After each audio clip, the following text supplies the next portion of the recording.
So thanks to all of you for joining us and welcome. I think I know most of you, but I'm Trevor Morrison. I'm the Dean of the Law School here and glad to welcome you to this event celebrating our colleague Dan Shaviro's new book, Literature and Inequality, 9 Perspectives from the Napoleonic Era through the First Gilded Age. We have continued to host book celebration events even during these Zoom-based days, and really thrilled that we can bring our community together to celebrate the work of our colleagues, including the publication of this fantastic book.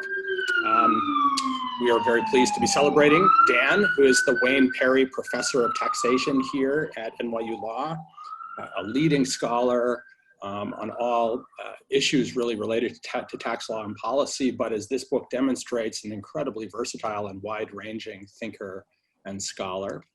Joining Dan today, we welcome Branko Milanovic, the Stone Center Senior Scholar and Visiting Presidential Professor at the CUNY Graduate Center, and our own Kenji Yoshino, Chief Justice Earl Warren Professor of Constitutional Law. Thank you very much, Kenji and Branko, for being here and participating in the conversation. This really is a terrific book, a unique product of a wide-ranging and incisive mind, and we're really proud to have Dan as one of our colleagues and thrilled to be able to celebrate this new book of his. So I will turn things over to you to begin the proceedings. Apologies in advance that I'm going to have to leave to go teach sooner rather than later, but we're recording the event in part for my benefit so I can listen to the whole thing later. Enjoy the conversation. Thank you. Well, thanks so much, Trevor. So the basic idea today is I will give a little bit of a talk on the book. I realize it's a funny session because unlike a paper presentation, I doubt very many people in the audience have read the book as yet. Then I'll hand it over to Branko, who will talk for maybe 10 minutes, followed by Kenji. Then it's conceivable I'll respond, but most likely we'll just say, let's go to the audience. I'd love to hear what people have to say. And I'm going to share my screen because I sometimes find that slides work best. So this is, of course, the book title, Literature and Inequality, 9 Perspectives from the Napoleonic Era through the First Gilded Age. So why did I write this book? My other most recent article is about minimum taxes, why and when should one favor them or not.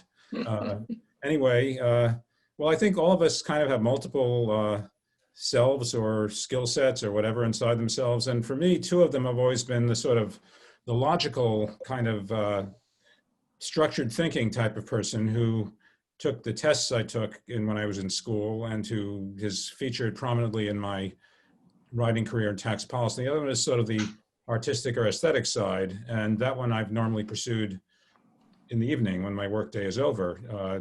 Literature, films, certain parts of popular music, things like that. It's always nice if yourselves not only can coexist and not fight with each other, but also if they can actually collaborate. That's a great thing.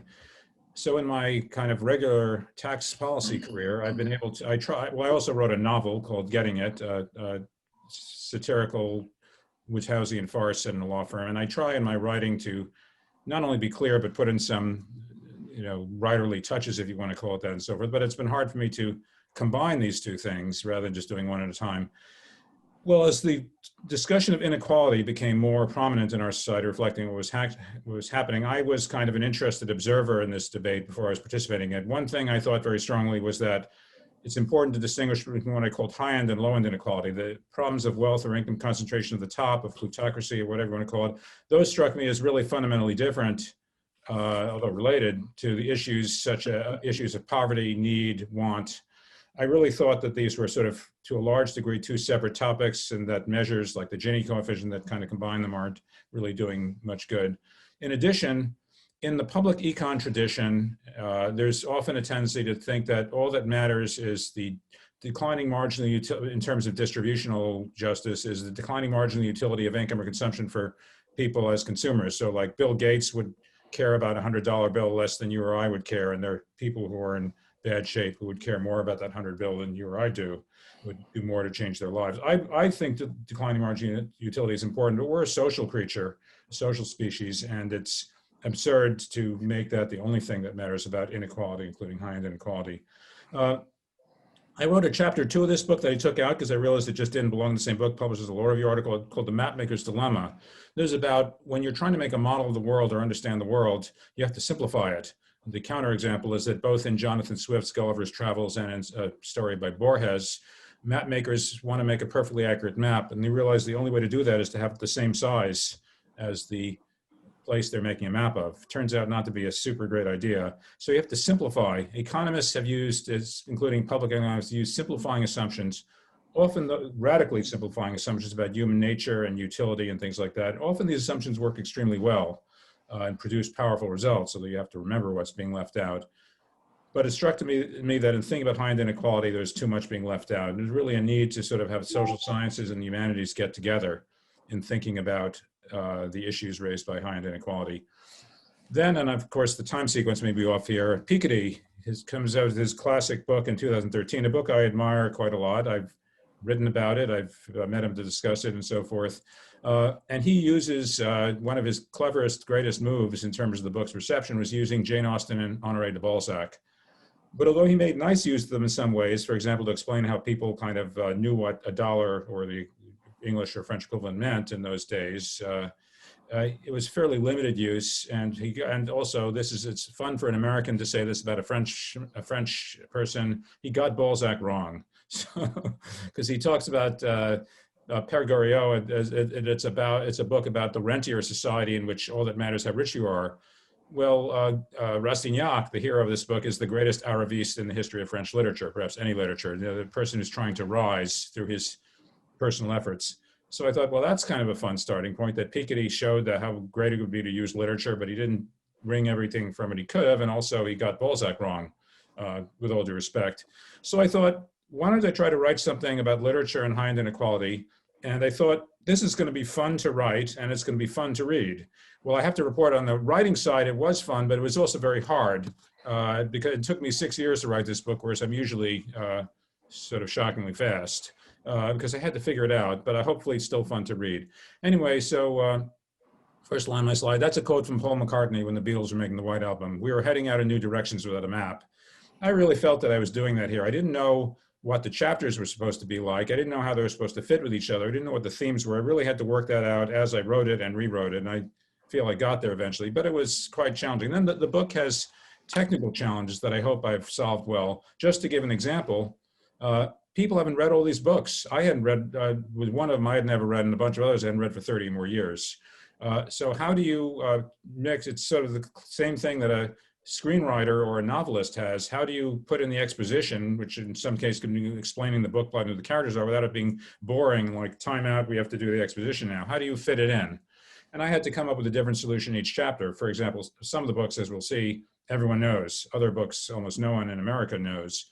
And I was also working to make it interesting to multiple audiences. You have experts in both social sciences and the humanities. I was hoping would like it. You have lay people, and I really think this book aims to be accessible to anyone who kind of enjoys literature and or is interested in inequality and or reads the journals like the New York Times or the New York Review of Books. It's really meant to, and so I'm trying to have social scientists and humanities scholars like it, although obviously the humanities scholars will realize it's not an effort at literary criticism as a discipline.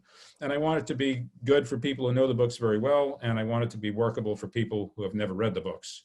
So I'm trying to do all those things, and I hope I succeeded. I guess my commentators will help tell me. So the book has 3 parts, and each part has its own themes. Part 1 is England and France in the Age of Revolution, and that we read, or I discuss, Jane Austen's Pride and Prejudice, Stendhal's Le Rouge et le Noir, and Balzac's Père Goriot, and a follow-up book called La Maison Nucingen, which explains what happened to a lot of the characters in Père Goriot, written about a number of years later. So those are my 3 books. And I realized as I was writing this book that what you really need is a dominant through line for each chapter, a dominant theme that you organize everything around. For Austen, it was kind of, why aren't things better than this? You have a book set in a peaceful society. It's true that they're fighting the Napoleonic War across the English Channel. The characters in the book are all in the top 1%, although some at the top, some at the bottom. There really isn't a threat of revolution in the air in the book, whether or not there was in England at the time.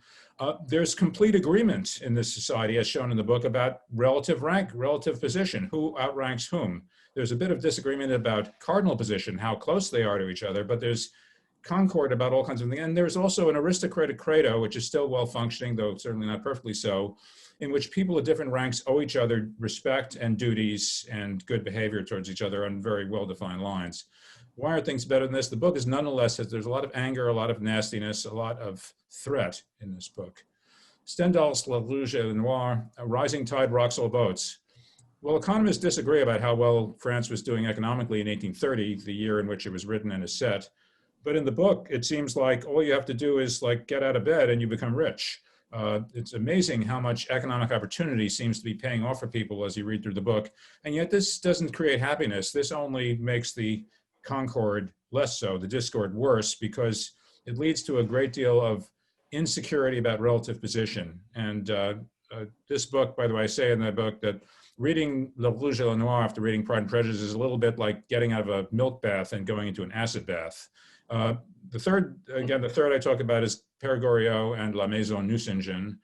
And one of the things that book is about, obviously none of these books are, quote, about one thing, is you have aristocracy, which has been a value system and also a ranking system. It's becoming a market commodity. So just like you'd like to have a nice coach and four, if that's, I think that's the wrong word, that's an English term. But just like you want to have a nice hat and nice clothing, you want to have aristocratic rank as a market commodity, and the kind of transformation and debasement of the society.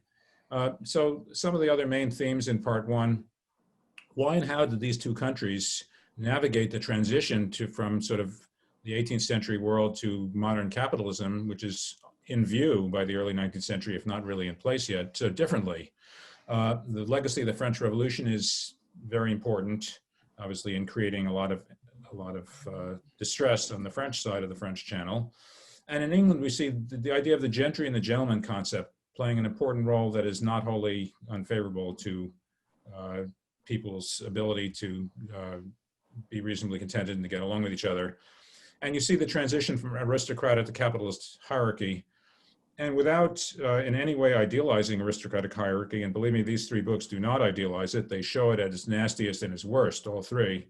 But nonetheless, you see how the aristocratic worldview can imply mutual respect and mutual relationships, whereas in capitalist hierarchy, this is a theme that comes out more later in the book, there's winners and losers. And it's a kind of nastier, colder world in which those on top owe those below them nothing except perhaps contempt for being there. So part two of the book is about England from the sort of Industrial Revolution through prior to World War I. So the three books there: Dickens' A Christmas Carol, Trollope's The Way We Live Now, and Forster's Howard's End. These are all, by the way, just wonderful books, although Howard's End makes me uneasy sometimes in how it treats poor people. But they're wonderful books, and I was not trying to find the three randomly best selections. I was trying to find books that I thought were interesting, that I could find something of interest. So The Christmas Carol, of course, is a cheery tale of someone being utterly humiliated and treated in a way that is shocking, except that we accept it because he accepts it and because of the artfulness with which Dickens causes us to accept it. And what the book, one of the things the book is really about is it's saying just because you're rich, just because you made a lot of money doesn't mean that you deserve any deference or respect. You have to deserve it, you have to earn it, and that has to be based on kind of a familial or aristocratic, post-aristocratic type of way of relating to other people. Trollope's The Way We Live Now is, unusually for Trollope, a very angry book, and it's about what he saw as the debasement by finance of the entire society. So it's about the kind of social and cultural threat from finance, including what he saw as the debasement of morals. And one of the interesting things of the book is he's very interested in scapegoating. Scapegoating whom? Well, among other groups, scapegoating Jews and scapegoating Americans. But the scapegoating is ultimately rejected. And the kind of sadness at the end is, I call it O Tempora O Mores, in that it has a kind of flavor of, yeah, things are really okay. It's really kind of, we're sort of, we should feel ashamed of ourselves, but things aren't so bad. And also the system proves resilient against challenges from a kind of a somewhat, well, I won't say Trump-like because that'd be very unfair to him, Arriviste, invader. Finally, Forster's Howard's End is a very modern-looking book. It's really about the business elite versus the intellectual elite, two different groups, both below the very, very top of the society, that are competing for relative status. And of course, Forster, writing for the intellectual elite, the whole goal in the book is to find something good in the business elite, and he fails because he pretty much hates them too much. It's about, again, just to read off the slide, sorry, revenge styled as reconciliation. And the book's theme, only connect, which sounds like a warm, fuzzy phrase about people hugging each other, actually becomes a way of saying who's a good person, who's a bad person, what classes are full of good people, and what classes are full of bad people. So it's kind of an interesting, in its own way, also an angry or upset book, although the author is kind of hiding that from himself a little bit. So the main themes in part two certainly include the dignitary issues raised by the unsettling rise of capitalism and finance. And again, in England, how the concept of the gentry, of gentlemen, a kind of amorphous concept in which people of very different ranks could be the same, plays an important emollient role in making things tolerable. It's also, of course, about the rise, this is really just Forster, the rise of intellectuals as a distinct group. And we see England as bending but not breaking under some very severe social strains. Again, these are just three books. It doesn't prove anything about what was actually happening in the 19th century England, but these are some of the things I get from it. Finally, my last part is Gilded Age America. There we read Twain and Warner's The Gilded Age, which named the age, of course. It was written in 1873 before it had really happened yet. And the only book of the 9 I hadn't read before. Then Edith Wharton's Great Angry, The House of Mirth. And finally, Theodore Dreiser's really quite wonderful, The Financier and the Titan, which are both about a kind of robber baron who's based on an actual individual, based very closely on the life story of an actual individual who rose in Philadelphia as a financier and then built the Loop in Chicago. So anyway, in Twain and Warner, The Gilded Age is really a root and branch satiric attack on the idea of becoming successful, saying it's both a delusion and that it also leads to corruption, dishonesty. It's kind of an attack on the American dream. I call it on the slide an attack on Algerism. Horatio Alger was writing it around the same time as The Gilded Age. And of course, no one thought of him at that time as any more than an obscure boys author. That his first book was successful, but it wasn't exactly like Harry Potter. So it's purely art gloss today to kind of associate with Horatio Alger. But it was a cultural that he and the two of them attack quite savagely, really, the notion of the success theme, and also that the people who succeed are the people we should admire. Then there's Wharton's The House of Mirth. This is a feminist book in a lot of ways, and which is a theme which is not, I do touch on, not as central to my study. It's one of the angriest books I've ever read, and it's about the elite merger between the sort of old rich and the nouveau rich, and showing how rich and how nasty and savage the competition is, how they're lacking in, quote, European graces. And one of the themes of it is no success like failure, because the chapter suggests that a good person almost has to fail, except failing is no good. It's not a great fate to fail. The book is very aware of that. And finally, Dreiser's The Financier and the Titan. And this is a book that really made me think about the present, even though it's set in Philadelphia in the 1860s and 70s mainly, and then Chicago in the 1880s and 1890s. You really see the battle between plutocratic capitalism and democracy and egalitarianism, that they're really at war with each other, both for practical reasons. For example, because if a plutocrat wants to get franchises so he can extract wealth from the poor slobs who need to take the metro in Chicago, he needs to get the legislature to pass things that are good for him and bad for everyone else. But also, a lot of it is dignitary. And just getting to the last slide, I really see these last two books especially as, and you know, whenever we write about the past, we're always writing a little bit about the present, and I'm no exception. What is so wrong with the United States, which is something I probably wouldn't have said a few years ago, but I say it now, in plutocratic eras. We know one problem with our society is racism, and that's not a theme that I look at much in these chapters, because they're not about race very much. They're really set among white people. And I think it's, I see a theme that applies to us today, which is that extreme high-end inequality is just very toxic and hard to handle in this society. And what I call the paradox of egalitarianism. the fact that kind of if we think everyone has a chance to succeed and the people who succeed are the winners and the ones who fail are the losers, that creates a lot of stress and a lot of anger, a lot of tension, a lot of dignitary wars as well as practical wars. And so I did think of this as having something to do with where we are today and why our society seems to have gone so wrong. Again, I realize when you read the present back into the past, people can say what they like about that. Let me just give a tour of a sample chapter. Hope I'm not taking too long here, just to give you a sense. So Pride and Prejudice, much at Warrant Things Better Than This, kind of explain. We've all seen the Jane Austen films on TV or in the theater, which are much more kind of pleasant, if less tart than the novel. You need to kind of peel away the varnish and realize this isn't just a proto rom-com, although it is that too. For example, it's not getting Darcy like in a typical, a typical rom-com. It's like the couple finding each other. No, what Elizabeth is earning that matters the most is Darcy's respect for her and for her family, or at least the members of her family who are capable of being respected. It's a book about three rival ranking metrics: family, there's birth, wealth, and personal merit. The first two are almost always aligned, almost without exception.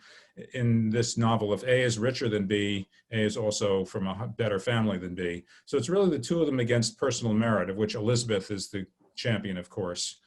We see a very tense dignitary conflict, and it comes out her way. The mere stateliness of money and rank, that's of course a quote from Elizabeth putting down Lady Catherine de Bourgh before going to meet with her, loses out to her claims that it's who you are that matters, what sort of a person, how smart, how kind, how moral, how clever, all those things.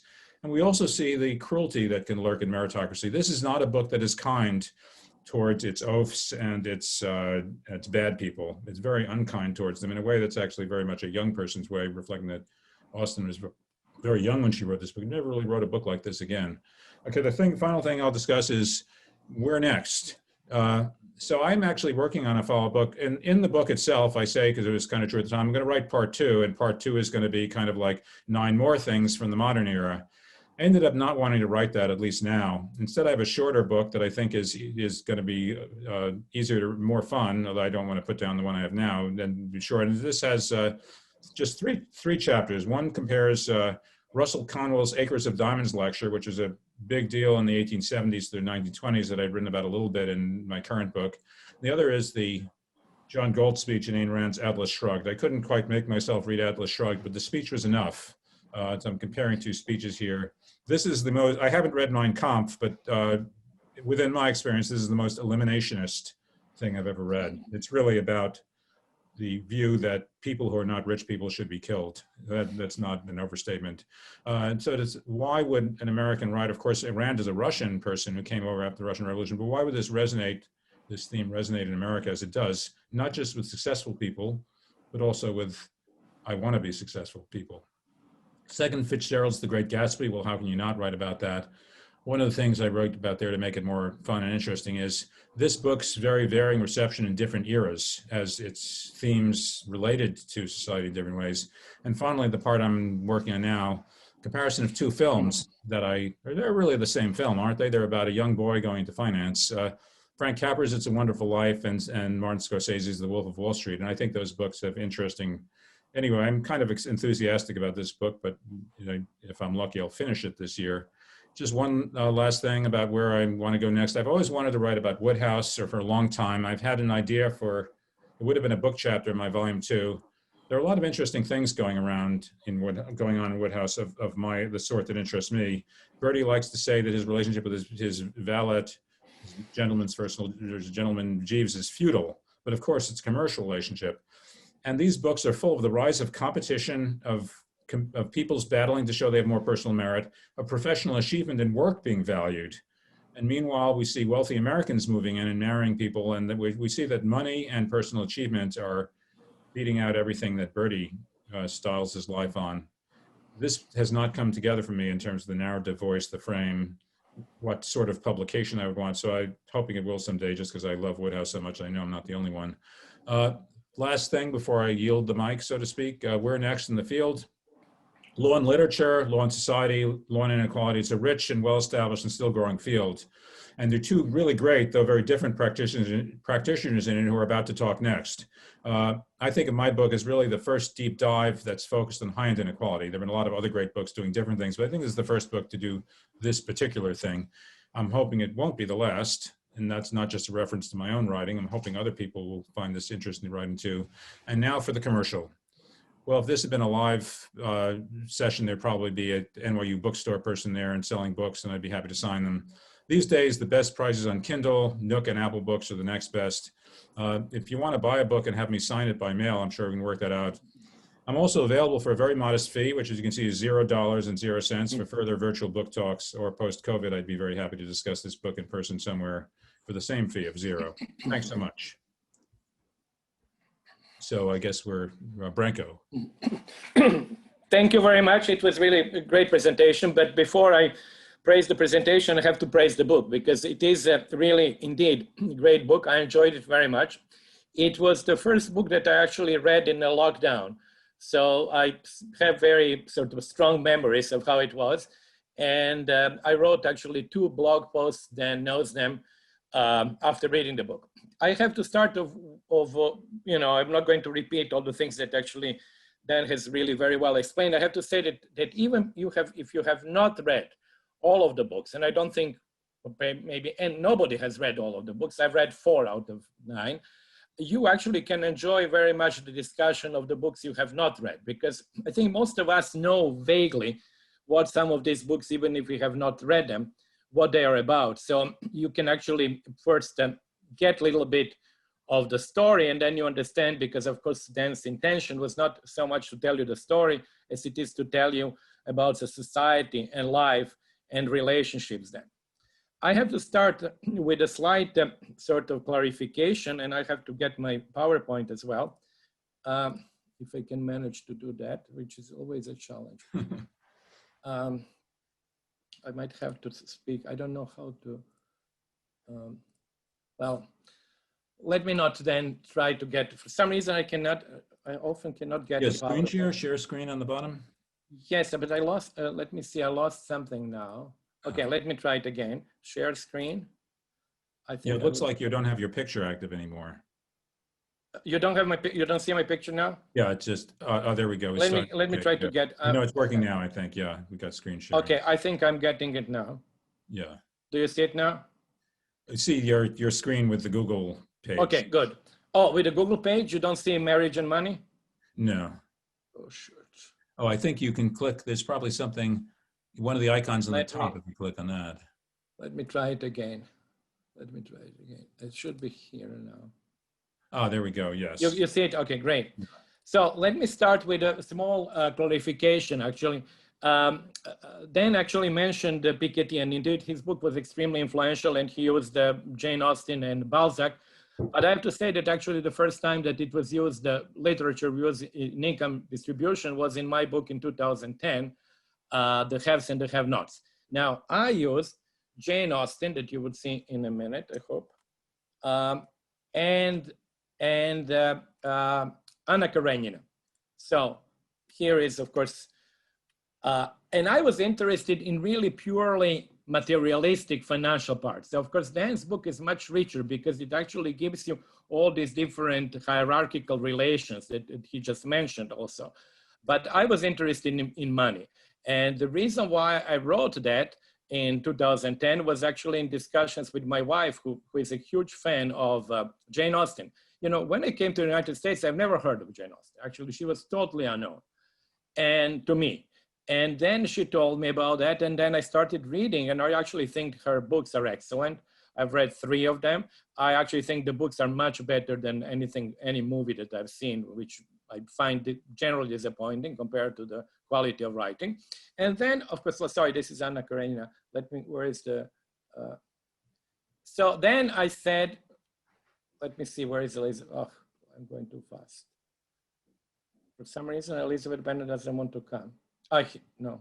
Anyway, so unfortunately, I cannot get the Elizabeth Bennet. But in any case, so what I did then is to look at the income of the Bennett's family. You divide it by 7 because of the daughters and the family.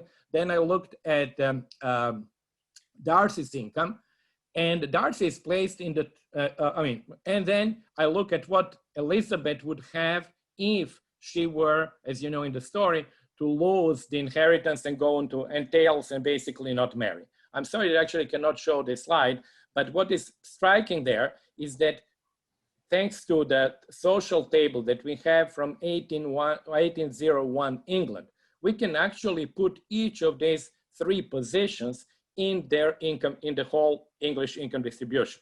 So Darcy is definitely in the top 1/10 of 1%, or maybe higher, because obviously we don't have the numbers that would go that high. Her family is in the top 1%. So really, they're very rich, you know. We don't see that necessarily in the book, because the book really deals with only the top of the English income distribution. So comparing, you know, Darcy to the Bennets looks like, of course, you know, the Bennets are much poorer, but of course they are in the top 1%. And as we know, I mean, today, and as we know from history, the gaps within 1% in absolute amounts are tremendous. You know, many of us here would be in the top 1 or 2, or certainly in the top 5% in the US. But when we compare ourselves with Bezos or Gates, I mean, our income is like tiny. So the same is true, of course, in England at that time, which was extremely unequal society. Then I actually had the idea, let me see how does it show, how does it appear in Anna Karenina? And what is actually striking, there is really a parallelism between Elizabeth Bennet and Anna. In other words, when Anna starts dating and having a relationship with Vronsky, Vronsky is very much like Darcy.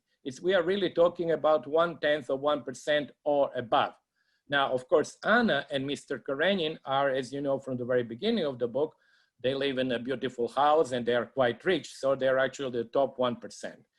The third state, which is similar to where Elizabeth Bennet could have ended up, is actually in Anna's case where she came from, which was really a relatively sort of middle-class family. There is only one sentence in Tolstoy which talks about Anna's background. There is nothing else.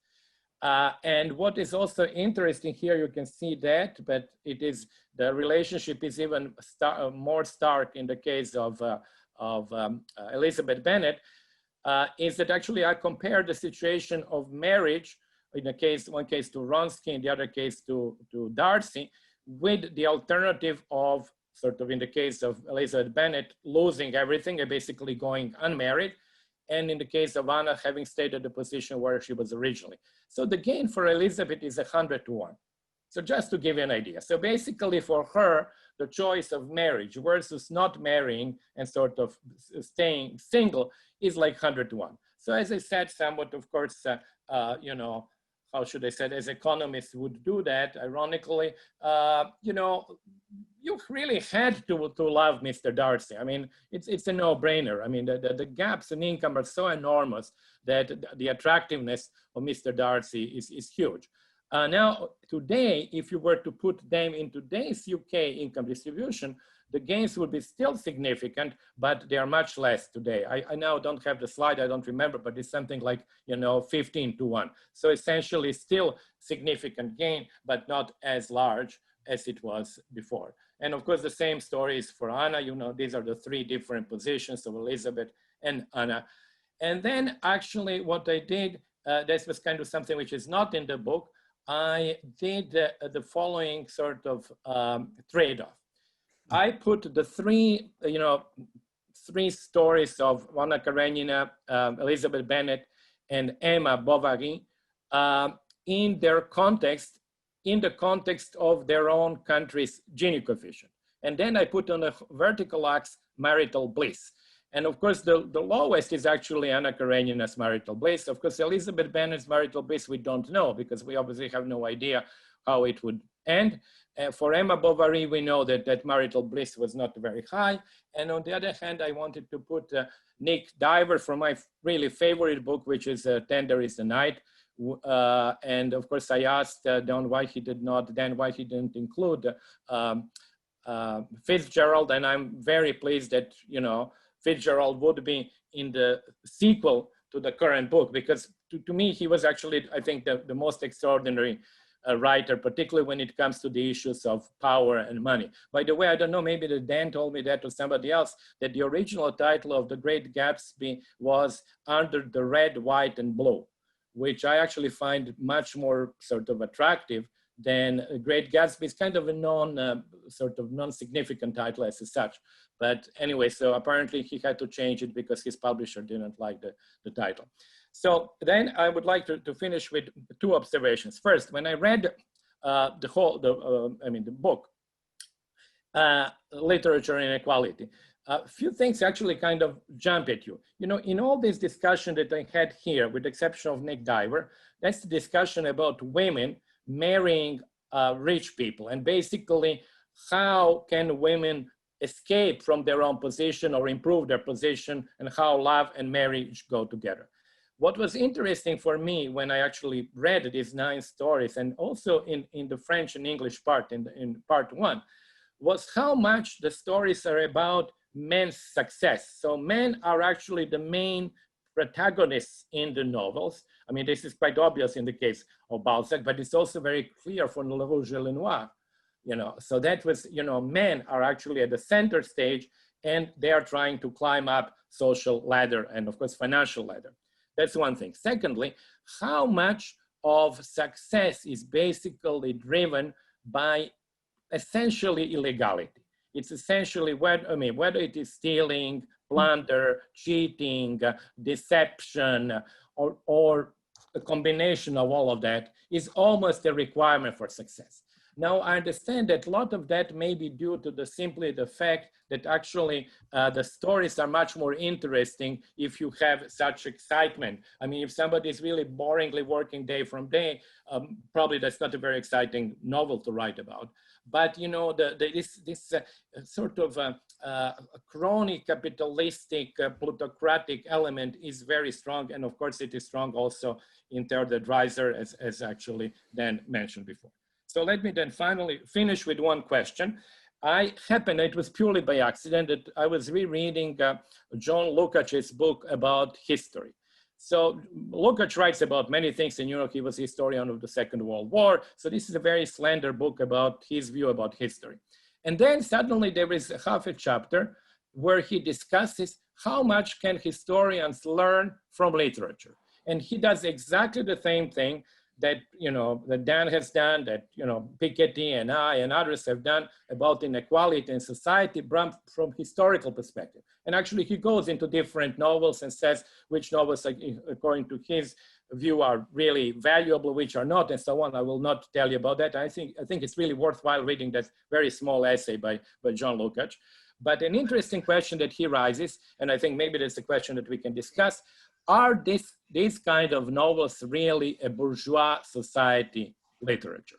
In other words, he says, we really kind of end with that type of novel at the beginning of the 20th century, because we go into much more introspective, personalized stories, and we don't have what I was actually looking for in all this work.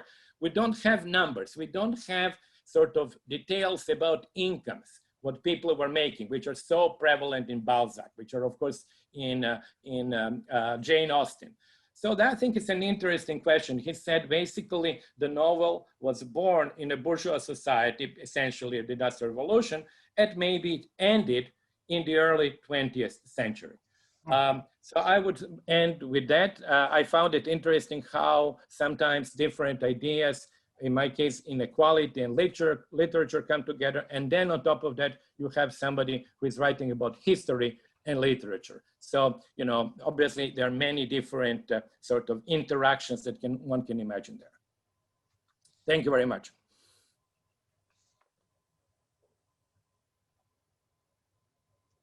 Thank you, Dan, and thank you, Branko. I think it's my turn to intervene. Dan Chavirov's excellent book, Literature and Inequality, can be celebrated for both its substantive and methodological contributions. The substantive contribution is it works through the question of what money can and cannot buy, a question that has only increased in urgency in our own times. The methodological contribution is that it deploys literary works in a relatively unconventional way by drawing on literature's greater tolerance for ambiguity. So I want to begin with the substantive contribution, and I want to think particularly about the pressure that income inequality places on the idea of what money can't buy. Michael Walzer's 1983 book, Spheres of Justice, suggests that there are multiple domains of human life and that the principles of justice need to be distinctive to each sphere. Riffing off Pascal's Pensées, he observes that the strong should not wrestle with the intelligent, as this is simply a category mistake. To make his case that life is divided into separate spheres, Walzer draws heavily on our common intuition about the wrongs that are committed when spheres are commingled. Nepotism, for example, is wrong because it improperly mixes kinship with office. We might reward filial piety with parental love, and we might reward loyalty at work with a promotion. Yet to reward filial piety with a promotion at work is what Thomas Hardy might have called a jarring of the spheres.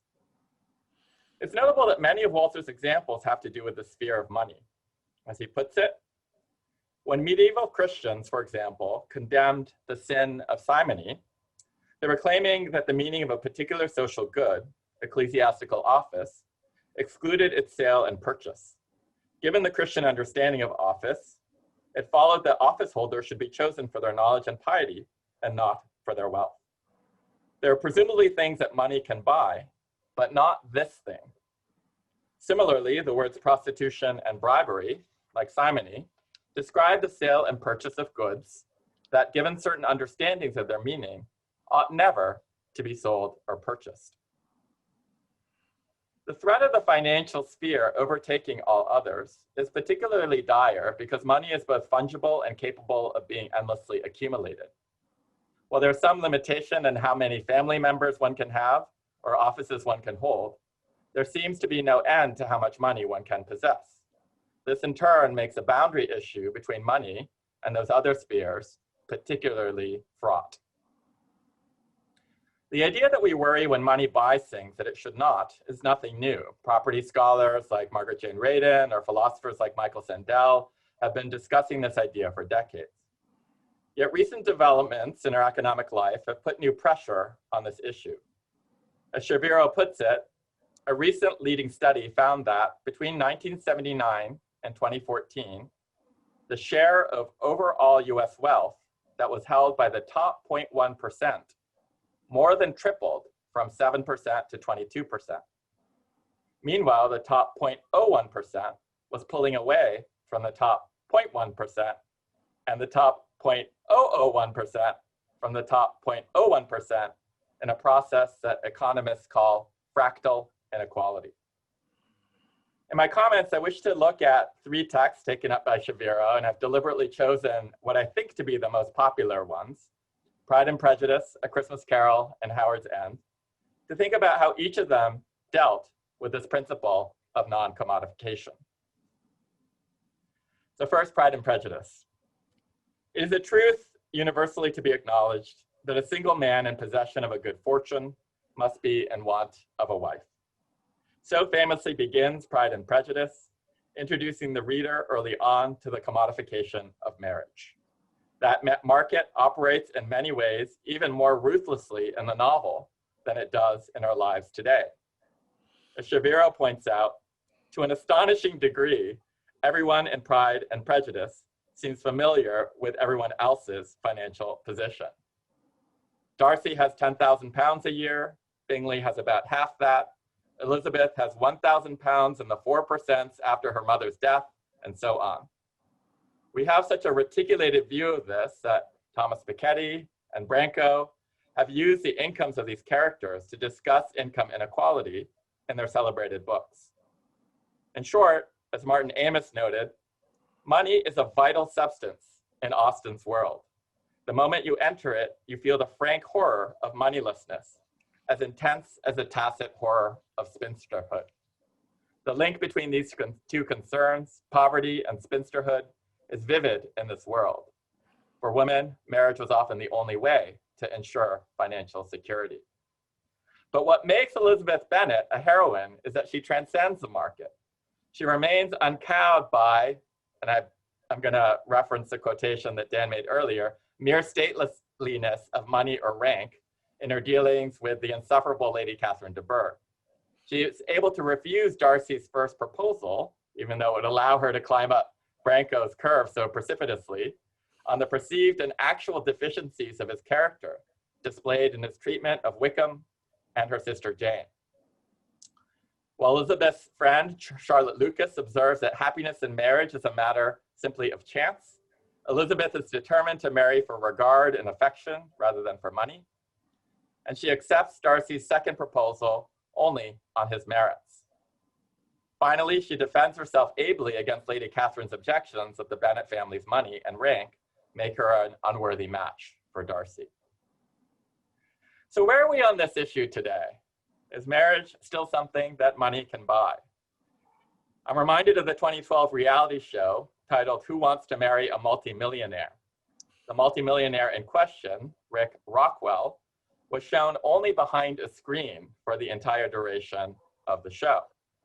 The emergency room nurse who won the contest did not see his face until moments before she was legally wed to him on national television. The fact that the show did not launch a franchise immediately after its conclusion might appear to be a rebuke of the idea that wealth alone should be the object of any marriage. Yet there are good reasons to question this point. One reason the show was discontinued was a scandal specific to Rockwell, who was shown after the fact to have engaged in domestic abuse.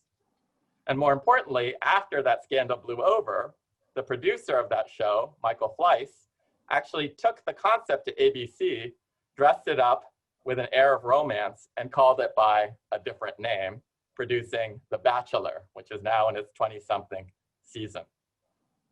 A recent study by Merrill Lynch, in addition, finally resolved the question of whether people marry for love or money by noting that 53% said that they married for money.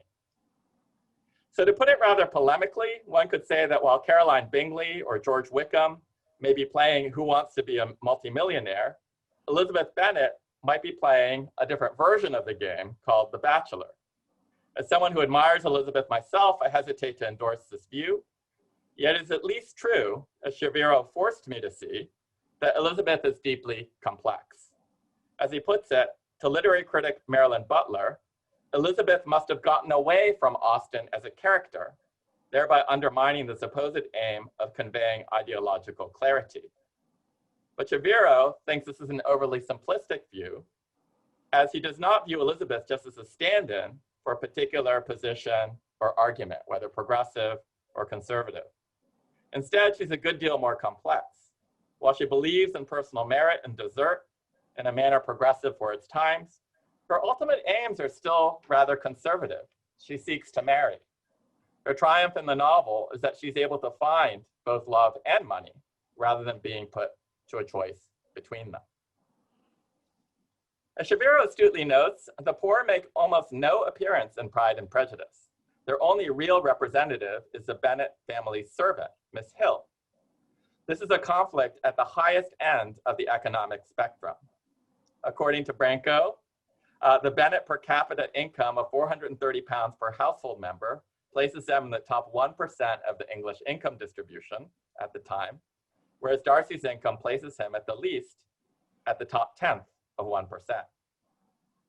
In stark contrast, Charles Dickens's A Christmas Carol speaks directly to the conflict between the rich and the poor. It is most familiar biography that Dickens himself grew up working 60 hours a week in a factory by the age of 12, and that this experience transformed his outlook for the rest of his life. He became a crusader for the poor, and while A Christmas Carol is a mere confection, dashed off in a period of 6 weeks, compared to his weightier novels on the subject of poverty, it provides a resonant morality fable that flew straight into the heart of the public and has remained there ever since. The thing that will not be commodified in A Christmas Carol is human connection and sympathy. As Shaviro notes, pre-conversion Scrooge is indeed personally responsible for the Cratchit families being so stressed economically. Their crippled son, Tiny Tim, will die unless Scrooge changes his ways. The book thereby offers an emotively presented claim to the effect that mean and selfish capitalist employers bear blame for the working poor's struggles. A sharp contrast is drawn not just between Scrooge and the warm familial relations enjoyed among the Cratchit family, but even between Scrooge and his fellow businessman, Jacob Morley. When praised by Scrooge that he was always a good man of business, Morley responds, "Business, mankind was my business. The common welfare was my business. Charity, mercy, forbearance, and benevolence were all my business." For Scrooge, of course, business has a much narrower meaning. When asked on Christmas Eve to help feed the poor, he infamously retorts, "Are there no prisons and the union workhouses? Are they still in operation?" In a trenchant move, Shaviro shows that this principle of anti-commodification has been subverted, not by saying that morality or human sympathy can be bought or sold, but by thinking of morality in altogether different terms. Shaviro points out that there are Scrooge truthers out there who have made a hero out of the pre-conversion Scrooge and have lamented his transformation in the novel. In 1983, Edwin Meese, an aide to President Ronald Reagan, denied that there was widespread hunger in America and suggested that people go to soup kitchens because the food is free there. For this comment, House Speaker Tip O'Neill compared him to Ebenezer Scrooge. Rather than ignoring the comment or distinguishing himself from Scrooge, Meese sought to rehabilitate Scrooge's reputation. As Shaviro notes, Meese argued that if you really look at the facts, Scrooge didn't exploit Bob Cratchit. The free market wouldn't allow Scrooge to exploit poor Bob, who in fact had a good cause to be happy with the situation. So after all, folks, I think we have to change our views. Let's be fair to Scrooge. He had his faults, but he wasn't unfair to anyone. In some rollicking passages in his book, Shaviro traces the strange life of Meese and other Scrooge truthers who seek on libertarian grounds to rehabilitate and justify Scrooge's behavior. In the view of these truthers, Scrooge becomes a hero in the pattern of Ayn Rand, whose book The Fountainhead was published exactly a century after A Christmas Carol. And Shaviro notes that it is entirely predictable that the hundreds of adaptations of A Christmas Carol include a 2012 gem entitled, I have to pause here so that you hear the title and I'll repeat it. The title of the book is Ayn Rand's Charles Dickens's A Christmas Carol. So the title of the book is Ayn Rand's Charles Dickens's A Christmas Carol.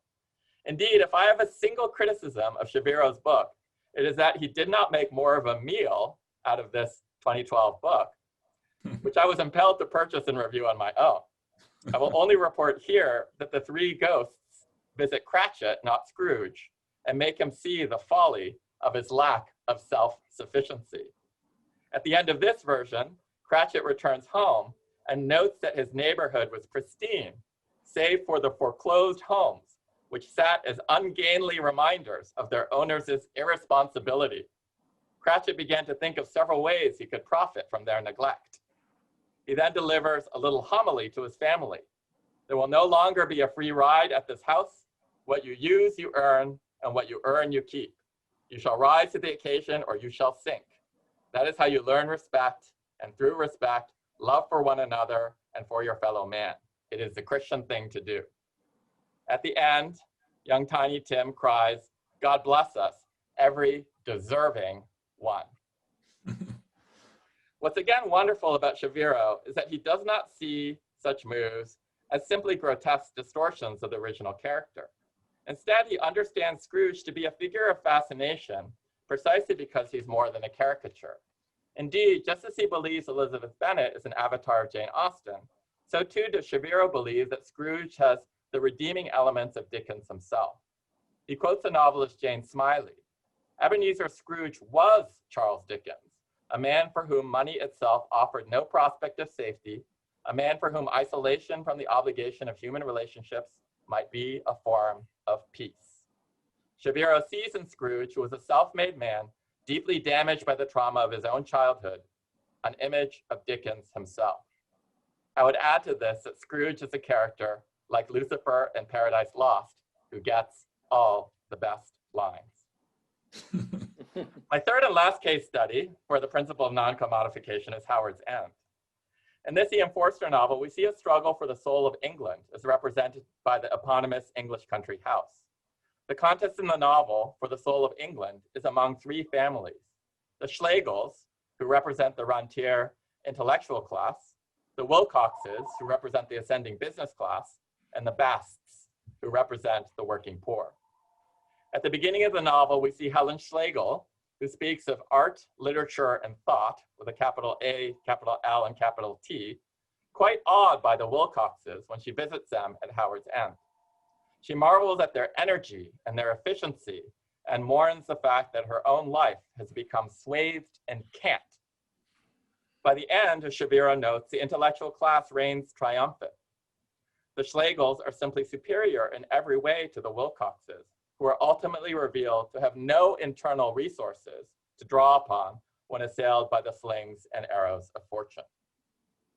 I need hardly point out that there are sharp contemporary resonances here for the intellectual class gathered here today, say here in New York, who has to vie for various forms of superiority with the business class represented by perhaps the average hedge fund manager.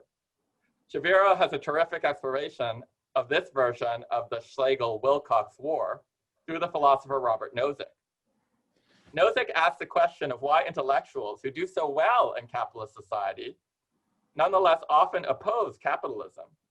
Nozick answers, intellectuals now expect to be the most highly valued people in a society, those with the most prestige and power, those with the greatest rewards. Intellectuals feel entitled to this. But by and large, a capitalist society does not honor its intellectuals, who mix socially with successful capitalists, and so have them as a salient comparison group and are humiliated by their own lesser status. As Shaviro says, this is just nasty enough to contain a significant element of truth. And here, increasing income inequality is unlikely to save art, literature, and thought, with a capital A, capital L, and capital T, from being overtaken by moneyed interests. Think of how the 0.01% buys up newspapers, endows and names chairs at universities with corporate names, buys artistic masterpieces at auction for their private collections, and so on. Yet again, that quandary, which seems so acute in the present, is also personified in Howard's End itself. Margaret Schlegel, though one of the most admirable characters in Edwardian literature, nevertheless is eminently practical and sometimes bitingly and troublingly so. And this goes to Dan's oral comments at the beginning about how troubling this novel is with regard to its treatment of the working poor. She does not leave Henry Wilcox at the end of the novel because this simply seems easiest, including from an economical point of view. And more darkly, as Shaviro points out, her attitudes towards the working class Basts are, to put it gently, unpraiseworthy. She tells her sister Helen to forget her lover, Leonard Bast. Yes, yes, Helen replies, but what has Leonard got out of life? Perhaps an adventure, Margaret responds. Is that enough? Not for him, Margaret responds, but it is for him. I want to conclude these comments with the book's methodological contribution. One could and should ask, what exactly are we gaining from looking at economic inequality through literature that we could not glean from other modalities or disciplines? If one point of this book is to think about whether money can dominate every other sphere of human life, then surely the point could be made just as effectively through economic or philosophical modes of investigation. So why rely on the realist novel to land this point? As a scholar of law and literature, I was struck by how the conventional answer did not seem to meet this particular case. The primary justification for looking at literary representations of the law, at least as rehearsed in the scholarship, is that it stimulates the empathetic imagination. This rationale goes back to the founding text of law and literature, James Boyd White's 1985 Heracles' Bow. It has been rehearsed more recently by scholars such as Martha Nussbaum, who talk about the realist novel in particular as a way of imagining our way into the lives of distant others. My sense of what Dan is doing in this book, however, is something quite different. I think he's leveraging a different aspect of literature, which is to lean on its much greater tolerance for ambiguity. As my examples above and many other examples in the book suggest, these characters are much more complex than any economic or philosophical representation of human beings. And this is the map maker's dilemma, I think, that Dan, you were talking about. They are vast, they contain multitudes, and therefore contradict themselves. So it is that the literary critic I referenced earlier, Marilyn Butler, can lament that Elizabeth Bennet escaped her author to become something more than a simple argument. Though I strongly suspect that Austen never intended for Elizabeth Bennet to be so reduced to a type. And so it is that Scrooge can simultaneously be a villain, but also, even or especially pre-conversion, one of the most charismatic characters in literature. And so it is that the Schlegels can represent our own class of intellectuals in this room today, but also be shot through with their own follies and class prejudices. In The Art of the Novel, E.M. Forster once discussed flat and round characters, noting that round characters were those of a complexity that was true to life. What Shaviro focuses on throughout the work is the roundness of all these characters. No economic model, even a behavioral economics model, could have a vision of the human being thicker than that which exists in these works. This is important because it is this complexity that allows these characters to endure and survive and speak to us today. Their contradictions make them available to every age, including our own, to leave them as true to their time as they are to ours. It takes a particular kind of person to write a work like this one. Dan, and I'll shift to the first name now, is by all accounts one of the great tax scholars of his generation. As specialization is a sad fact of life, I have little understanding of his work in the tax field, as I work in public law myself. So it's a joy to engage with Dan in this way through a set of mutual interests in inequality and in literature. I was heartened to hear in particular that Dan might set his sights at some point on P.G. Woodhouse's works, as this is another shared interest. Indeed, I sensed Dan was a literary person for the first time when once over lunch, he quoted P.G. Woodhouse. It was Bertie in The Code of the Worcesters saying of Jeeves, I could see that, if not actually disgruntled, Jeeves was far from being gruntled. Dan, I congratulate you on this work and hope these modest comments leave you at least modestly gruntled. Well, I think, thanks so much. I think when I tell that story, I normally mention that I had stolen the idea from Woodhouse, because in my novel, I have a line, beyond his nonchalant exterior, he was feeling positively chalant. I thought it was a tribute. I'd like to thank both of you for your comments, and just one thing on each. Branko, actually, I'm a great admirer of your 2010 book. Alas, I didn't see it until after I read Piketty. Yeah, I actually used it in my book and found it very, very helpful. And Kenji, I want to thank you. I think I say something in my book that's a little bit along the lines of what you said is the methodological difference, but I really hadn't thought about it that clearly. So I benefit from hearing the thing about the ambiguity. I think there's something in when I'm discussing why literature, where I say something like that, but it's not as clearly, I didn't have it as clearly posited in my mind as you put it. And I think that's really is an important point, what I see here, that the ambiguities and the fact that these characters are not just arguments is one thing that I was trying to use here, that I hope other people will as well. I think at this point, I'd love to hear any comments from people in the audience. If you want to raise your hand and, so to speak, virtually raise your hand because I can't see all of you, I'd be very happy to, quote, call on you, as they say in the class environment. Anything, comment or question or anything else would be most welcome. So let's see, I haven't seen anyone show up yet. Any takers? Oh, there we go. Kenji, you raised your hand. Yeah, I just want to give people time to reflect. I know it's hard when many people haven't read the underlying text. So I guess I had a couple of questions, both of which have to do with how to bring this forward into the present moment. So one has to do with the kind of selection principle of thinking about what works if you were to move forward into the future. I think you've already given some indication to this, but I really mean like present day works, not even like modernist works. Would you point us to as being the modern exemplars of great representations of inequality, whether that's in film or literature or what have you. I guess The Wolf of Wall Street is a film version that's fairly contemporary, but I'm wondering what drew you to the classics rather than to more contemporary works? Is it that they're canonical and more people have read them? It's not obvious that Rouge and Le Noir or Trollope is much read these days in general. You know, I'm a huge Trollope fan, but I don't expect others to be.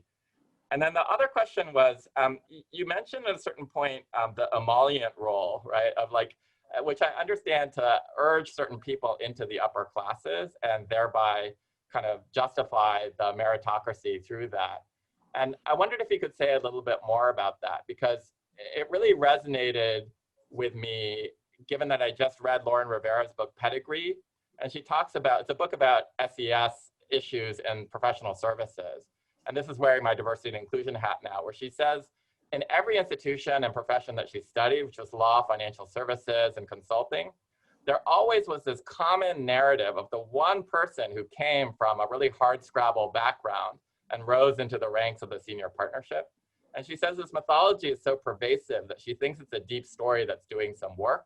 And that story is actually doing the work of reassuring everybody that this is a meritocracy because one person was able to make it through the ranks. And that it's actually much less expensive for the institution to hire that one person than it is to, you know, have to justify the fact that it's a meritocracy and worry about whether it's a meritocracy. And I'm wondering if you see that, you know, in the works that you studied. And I think that we see that in Howard's End, and we see that to some extent in Pride and Prejudice as well. But I wondered if you saw that as a broader theme, and more generally, just what you think about the merits of that argument. Okay, yeah, thanks. So I was writing this book over a number of years on the selection principle, and because NYU it has some humanities people, but has a whole lot of social scientists, they kept on saying, what's your selection principle? It has to be like the most representative text or something like that. And I said, no, I'm going to write about things that I think are interesting and that I think are illuminating. And if anyone else thinks I should have written about other texts, they're very free to do so. In fact, I hope they will. So one reason I did this is I love the classics, and I found books that I thought had interesting things to say. And the reason I called in the title of the book 9 Perspectives is I'm not making the social science claim that these are the nine ones to read. So I was interested in the relationship of the past to some of the more horrifying features of the present. So that kind of and brought me to America versus the UK and France and prior eras.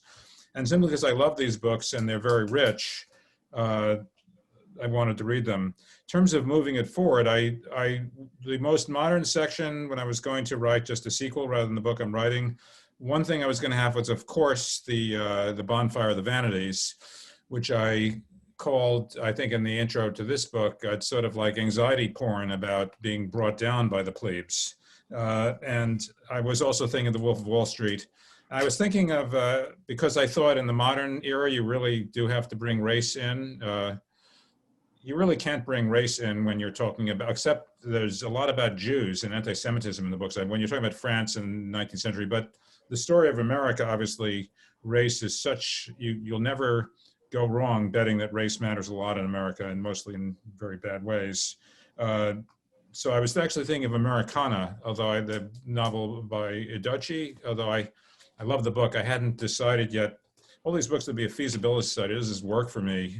What can I do with that? I hadn't completely decided if that would work for me, but I was interested in trying it. It both has, it's not really set at the very top in America, but it shows kind of upward rising in America, and it kind of shows class in America versus Nigeria. So really, I think when you're not claiming this, you're claiming this is an interesting perspective or narrative. I think that frees you to pick things that you like. And of course, other people are free to pick other things if they like. In terms of the emollient, I really think that's, it may not be a uniquely American story, but it's a very American story that, look, anyone can make it. And that's very much related to the whole idea that, of upward mobility. And look, that person made it, so it's fair. And one thing I'm talking about a lot in my new book is how much trouble all of the people who think, who are kind of on the right and are defending the American system, how much trouble they have with inheritance, because it's hard to see inheritance as deserved. So what they all say is it's utterly useless. It just makes you worse off. It has no value. The worst thing that can happen to you is to inherit to inherit wealth. And there are even some odd empirical claims, like the fellow who I mentioned, I'm blanking on his name now, who I compare to the Galt speech, claimed that 93 out of 100 people who are born rich die broke. And Horatio Alger novels are always about how terrible it is to have inherited wealth and what spoiled brats, but also people doomed for failure. So it's kind of very interesting how the inheritance story, and Ayn Rand or John Galt says, inheritance doesn't do a thing for you because you're going to lose it. If you're not a winner, you're going to lose it. And if you are a winner, you're going to make it anyway. So it's kind of amusing how they have to disparage the relevance and importance of inheritance because it doesn't fit the story so well. So I see now we do have some people in the queue. Mindy Herzfeld. Hey, Dan, thanks. So I don't know if this well articulated, but trying to think whether part of the story is about knowing place in society, so class and income matter being one component of that, but part of it, but it being concerns over income being more acute when there's when established positions are less or are subject to movement or society's undergoing change, and so well-established or class hierarchies are under flux, and maybe during those time periods, income inequality or the importance of income as measurements of worth become more acute. Yeah, that's very true. I think in some of the novels that I discuss in this book, you can really see it in Stendhal and Balzac, how destabilizing, well, how not only the French Revolution, but the rise of finance capitalism and the like are. And you really see how the fact that it's all been unsettled makes money very important. That's also really what the House of Mirth is about. The kind of background of the House of Mirth is what Edith Wharton called the invaders had kind of made their way to the top at the expense, or rather joining in with the old wealthy who were no longer wealthy in a relative sense. So that sort of unsettlement is very important. And another thing that's striking in House of Mirth is how the lack of an aristocratic tradition, the fact that there aren't people who are, there was sort of like, I think Mrs. Astor picked like the top 100 or something like that who were in her circle.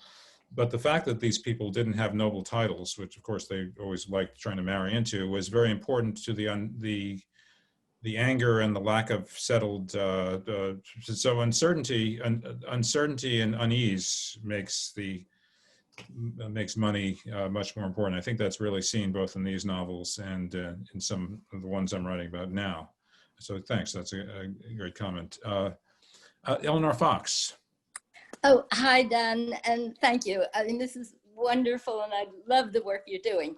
I would like to ask you to reflect in a certain way on lower end income inequality. And you obviously chose to do the high end, but you obviously also thought deeply about how would literature enhance the observations and perceptions if you just did low end inequality. And I want to add to that, this is just by way of background, and you can tell me if you think I'm right or wrong. I think when most people talk about the inequality problem, they're not talking about disparities among the very rich. And as you said, they're talking about a totally different problem.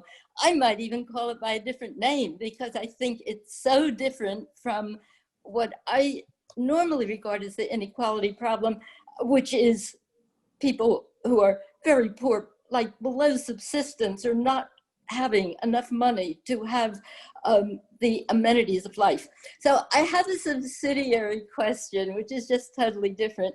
How has your deep thinking on the literature of inequality affected your perspective as a tax scholar on taxes? Maybe that's too big a question and too far outfield.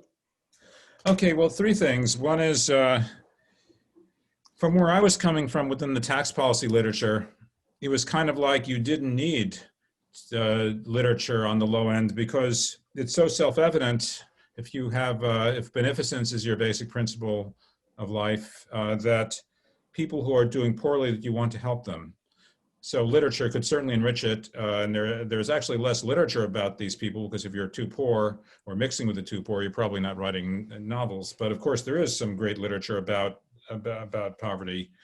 I guess my feeling was you sort of don't need it from a social science perspective, or from my perspective in writing about inequality in the tax system and the distribution system, because you already know it's a terrible thing and you want to help people. On the other end, my feeling, and this is sort of how I got into it partly, was you don't really get as easily to why is it a problem? Why is extreme high-end wealth concentration a problem? I believe it is a very serious problem. But people at the bottom, you want to bring them up because you're beneficent. I don't think that that would make sense to have the flip side of that. Oh, they're on the top. I don't like them being up there. I want to bring them down. So you want to help people on the bottom because you're beneficent and you want to make them better off. If you want to bring down people on the top, I think the only proper reason for that is that it's having bad effects on the society. And these are bad effects that are sort of outside of the kind of law and economics or public economics or model of declining marginal utility. Declining marginal utility is also an inadequate word to talk about what's wrong with poverty, but it does sort of capture the thing, which is these people would be much better off if they had more resources. I'm leaving it, obviously there's a whole debate about cultural things also. So I thought you really needed at the top in terms of the map maker and all that. The models were missing more that was really relevant at the top than they were at the bottom.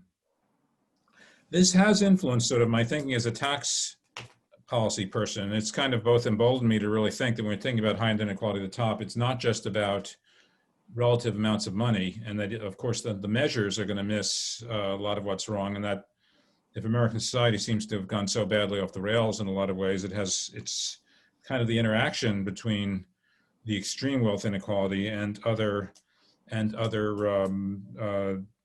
cultural themes that make our society, I think, poorly able to function in this type of economic environment, to function socially in this type of economic environment. And I've also begun to see, it's sort of been creeping into my writing a little bit. For example, when I was writing about the 2017 Tax Act, I couldn't help quoting my Gilded Age stuff and pointing out that a lot of the pro-rich content of the 2017 Tax Act appears to be sociologically driven.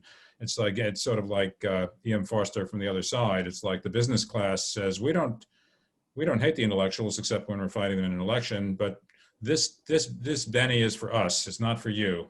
And there was a provision that you really couldn't explain any other way. So I think it's been good for me to have sort of humanities things more in mind than I did before. And it does relate to the fact that, especially when you think about high-end inequality, you really have to go beyond narrow economics and think more broadly. So thanks. Yeah, I guess Charles Delmont. Unmute. Hello. Yeah, so Dan, I really like this new project. So you, first of all, you locate your work within law and literature. You could also say it's history of economic thought, right?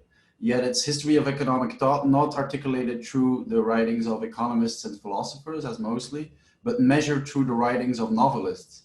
Now, to the extent that novelists represent general ideas in society better than philosophers who are sometimes in an ivory tower, you could say this is a smart methodological move to look what they say. That on the side, the very first part, you discussed the conversion from aristocracy to liberalism. And you mentioned this brought with it a new form of inequality, which touched upon an interesting and provocative insight, which I've heard earlier. So basically the French Revolution launched the political ideal of all men being born equal and the abolishment of aristocratic privilege. Now, one idea that is going around and that I've heard earlier, this also undermined a moral duty of respect and a sense of obligation to help people in need. Because now we somehow assume that differences in wealth are magically justified, right? With a simple, crude example, someone who was born as the son of a king realizes his natural obligation to help others. Someone who has the illusion he earned all his money his own way or in a merited way feels obligated to no one. So I've heard this idea earlier, and I wondered if that was what you were up to and that was what you found in the literature, that the legal abolishment of aristocracy and the invention of of liberalism, basically, also created a rich class who thinks that societal inequalities are morally justified and who think they owe nothing to no one, whereas the high-end inequality under the aristocracy was paired with a different kind of public morale, so to speak. Yeah, thanks. So a couple of things. One is, well, I don't really think of it as a history of economic thought, but certainly maybe the history of popular thought about economic issues in relation to moral and status issues. I think, well, one of the things that, especially maybe in the American part of the book, comes up a lot is what is the question of, are differences in wealth justified? And I think one thing that makes the American context so fraught is that both sides of this debate are so represented. So the people who've gotten rich, it's the American dream, we're the ones who built it, we deserved it, our society is open and fair enough that means we deserve it all. But by the same token, they're very aware that they don't have birth to rely on. They have to quote, deserve it and be better. And they'll be accused of having cheated, of having used connections, and so forth. And the sort of democracy and egalitarianism are an open rebuke or challenge. You're not so much better than me. You don't deserve what you have. So it's the pushback. So for example, in the Dreiser books, the Financier and the Titan, one thing that makes the guy who's actually rather a small d Democrat in the sense that he's snubbed by the old blue bloods, but one thing that makes the pressure on it so intense is that there's sort of two American narratives. And one, these people deserve it and they're better than everyone else. Mm-hmm. And the other, they're cheaters and they're enemies of the society. They think they're better than us and they're not. They're a walking rebuke of egalitarianism and democracy. So it's the fact that both sides are can draw so richly. In my follow-up book, I'm talking a little bit about how we all know the rival cliches about the rich are great and are better than us, the rich are evil enemies, mm-hmm. and the poor are worthless, undeserving losers, versus the poor have been denied their fair chance. So both of these narratives are so strong that it kind of when you enforce each other. Yeah, when you put it on the pot boiling from the level of inequality within the Gilded Age and today, it kind of raises temperatures quite a lot. And so the people on top both have this self-justifying narrative, and they're also aware of how rejected this narrative is by others, and how in a country with an elected government, they could actually, they fear, lose it all, even though that doesn't happen very much. It certainly in principle could. So that's one thing that kind of makes the pot boil so high in the US when things are very unequal. And my kind of sense, I didn't really talk about these other areas, that in the United States, when things are less unequal, it just works a lot better, that our culture is simply better equipped to handle not so great inequality than very great inequality. Mm-hmm. Of course, it's true to a degree of any culture, I suppose. Okay, thanks. Yeah, other thoughts? We've gone a good long while, but yeah, I see Kenji. Yeah.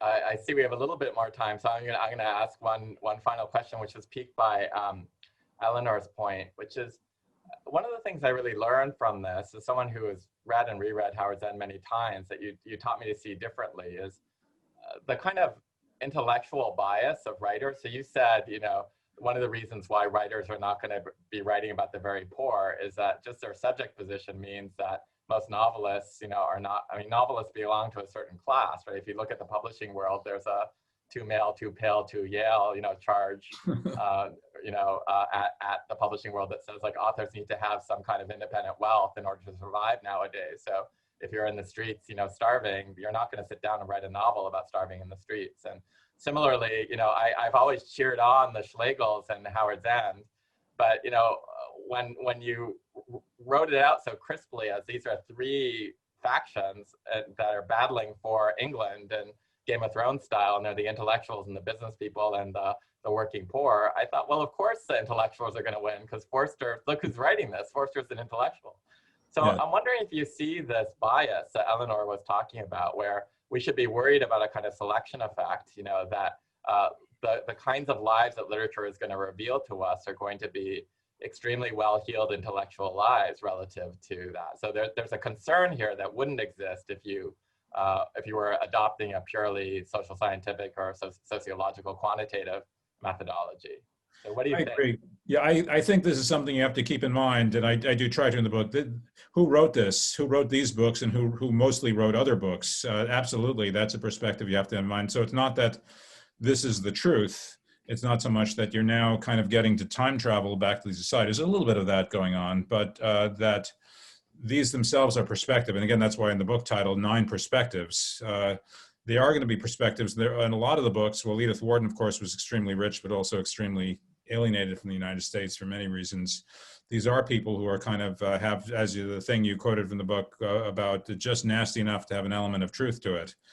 So yeah, no, I think that's definitely part, when you read books like the ones I read, you definitely have to keep that in mind as one of the, I don't know if I'm mixing my metaphors to say, one of the grains of salt you have to keep in mind. I think that's a mixed metaphor, but anyway, thanks. Yeah, Mitchell Kane. Hey, Dan, thanks for all of this. So just a question tying together Kenji's wonderful comments on the limits of commodification and your observation that there are aspects of the economic models, especially at the high end, that are missing something in terms of the treatment of declining marginal utility, and also I think the excessive assumptions about homogeneity of individuals in the model, which is called into question by the complexity and the roundness of characters, as mentioned by Kenji. And I guess it's kind of like a challenging, hard question, I guess. You know, since we've been colleagues for many years, I've always thought of you as a diehard welfarist, and pushed to the extreme, what these points call into question is not just aspects of the model, right, but the worth of the whole methodology in public finance, which is dominant, the idea that we can aggregate everything we care about inside a single social welfare function. And if what this reveals is limits to that based on things that are just outside the market, non-commodified, not monetizable, rich complexity that just isn't captured by thinking about utility as a function of income then summed across individuals.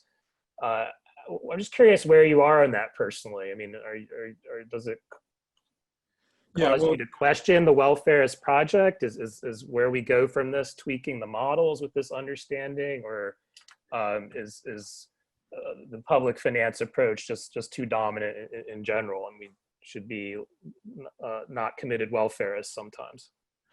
I don't think anything in the book requires one, necessarily pushes one not to being a welfarist, except in a sense I'll get to in a moment.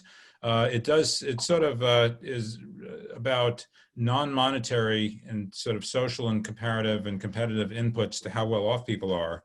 So I think of probably still a welfarist class / utilitarian, except I think a lot of the inputs to how well off people are, to how good people feel about their lives and themselves, are simply things that the public economics model kind of misses. But if you care about the fact that resentment and that domination and things like that have bad effects on people, they could be viewed otherwise too, but they are welfare effects to a degree. People are made worse off, or hurt. So I liked a great deal of Kenji's comments about commodification. It's not as much a term I would use because again, I guess my discipline sort of commits me a little bit to sort of trying to commodify everything. And again, the fact that there are these other types of inputs that matter a great deal to people doesn't contradict that. But I really do agree. And I guess there's kind of a skepticism about welfarism, which I have, which is that, you know, say you're a utilitarianism, you're just caring about utiles. And I don't think utiles are really a thing. A brain scientist told me that there's some claim that you can, that really our minds are not utility meters. There would have been bad evolutionary design. We have the minds and the drives we have because that led to gene dissemination. And really there are a utility model. Utility is really kind of a stand-in for different types of experiences that really can't be put into a common metric. And once you admit that, then you have sort of given up on the welfare project a little bit, and you've joined Kenji and saying that commodification to sort of the illusion, well, both commodification, again, can be thought in welfarist ways that this has bad effects on people, but also the illusion that it also all does fit in a common metric. you kind of have to grin and ignore that to some extent, because otherwise, what else can you do? But so in that sense, I guess I have accepted, even before this project, the limits of this kind of metaphor of utility being used to rank relative mental states in different worlds, when it's often very hard to say how to rank things. I think we actually are pretty much at our time. Actually, according to my clock, 11 seconds short. I think we can give back the 11 seconds to anyone who's still here. I'd like to thank you all so much. Please feel free to contact me if anything you want to discuss about this. And I know that's a selfish, silly thing to say, but please do buy the book if you think you're interested in it or something. That would make me, wouldn't make me rich, but it would make me happy. So thanks so much to everyone. And I look forward to seeing you all in different settings.